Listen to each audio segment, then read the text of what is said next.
Good evening and thank you for joining us. Jack, Bobcats looking to get back into their winning ways. They lost their first game in about 8, but they're in tough tonight. Yeah, in tough, but it should be a good game because the Bobcats have been playing great hockey as well. They're taking on the Bandits. I have a preview of that coming up in sports. All right, well, we definitely look forward to that. And Gerard, what about the weather forecast? What are we going to see for the weekend? We're looking forward to a nice weekend. There's a question mark over Sunday, but let's deal with right about now because we enjoyed today. 45% is the humidity. The clouds not doing anything too much. The winds at times getting up to about 18, generally west-southwest and southwest. At the moment, it's south-southwest at 17 kilometers an hour. And as we compare across the region, a similar story in Cold Lake and area for that 10. They got there at 3 o'clock with some more cloud cover. For the Battlefords, pushing up to 11 at 4 o'clock with lots of blue skies and sunshine. We'll talk about the weekend in the second segment.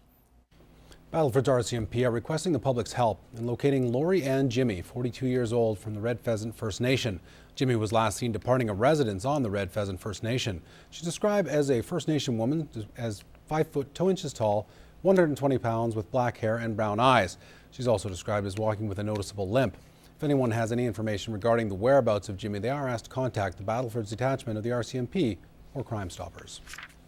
Lloydminster RCMP implemented a check stop today, part of an ongoing drive to increase motorists' awareness that members are on the lookout for drivers who make unsafe choices.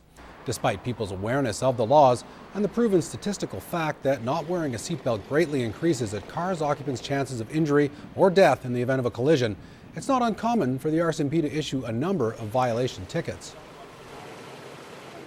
Given the proximity to the downtown core, a lot of motorists are not wearing their seatbelts. A lot of motorists are on cell phones. But they're not looking solely for distracted drivers. These dragnets often also catch a few impaired motorists, even in the middle of the day.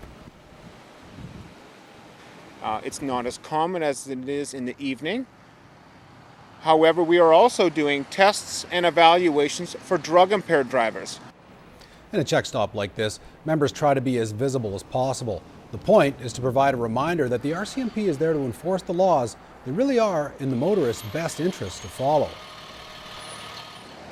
If we were to do check stops as often as we do and not write any tickets and not have to issue one violation ticket, that isn't a bad thing. This is not about statistics. This is not about revenue. It's about safety. A handful of small businesses in Vermillion have been rewarded for their accomplishments in the last year. The recognition came at an annual Small Business Week Awards luncheon hosted by the Vermillion and District Chamber of Commerce. Kathy Lee has that story. Trying to hold back his excitement, Sean Jakula's business won the Spirit of Vermillion Award for their generous contributions to the community. Premier Community Citizenship is a pillar of RE/MAX's foundation, and I wanted to really bring that into my office when we opened here a couple of years ago. And so helping out others in our community through our charities and just being a part of the community is a huge part of my business. Jakula and a handful of other small business owners share the same joy and surprise. For Tammy Lassie, she says she may have won Employee of the Year because I think from being friendly and providing a good service at my job for like the last 8 years and getting to know everybody within the community. Each year, members of the Chamber of Commerce work hard to get community nominations to recognize small businesses and their team going the extra mile. People like to feel appreciated, so do our businesses. They need to know that there are people out there that appreciate the work they do and that they are doing a good job. This year, BT says she's thrilled the number of nominations has increased to 39 from 20, but I would like to actually see something like 100 come in, because for a town this size, we should have at least that many that come into us.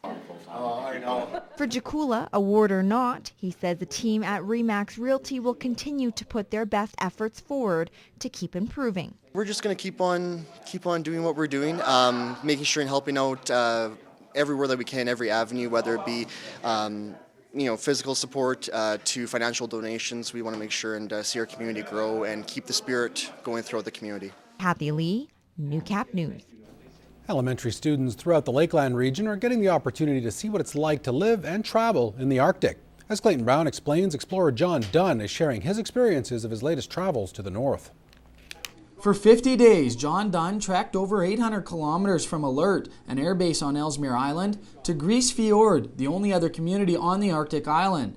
And now he's telling stories of his adventures in Bonnyville and Cold Lake. I was organising a trip to Ellesmere Island and suddenly realized, hey, maybe I can go into schools and tell them what we're going to do, and then when I came back, I could go back and tell them how the whole thing went. So they were sort of involved in the whole experience. You can see the excitement by the questioning that the kids are really interested in this sort of thing, and even probably some of their minds are drifting forward thinking, hey, how could I get into that when I'm an adult?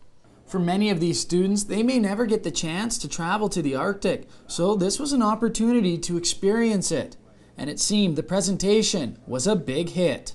I thought it was really cool because I've never been to the Arctic or seen many pictures or really thought about it, so I think it was pretty cool to learn about it. It gives the children a chance to see something that maybe they haven't got to yet, but maybe even expands their horizons. This was the 23rd time John had gone to the Arctic. He says exploring was something that interested him, right from grade school. I was fascinated with geography and used to love learning about different places. And when I was at university, I had maps on my wall of Baffin Island. And now he hopes he can excite students and get them interested in geography, just as he was. In Cold Lake, Clayton Brown, Newcap News.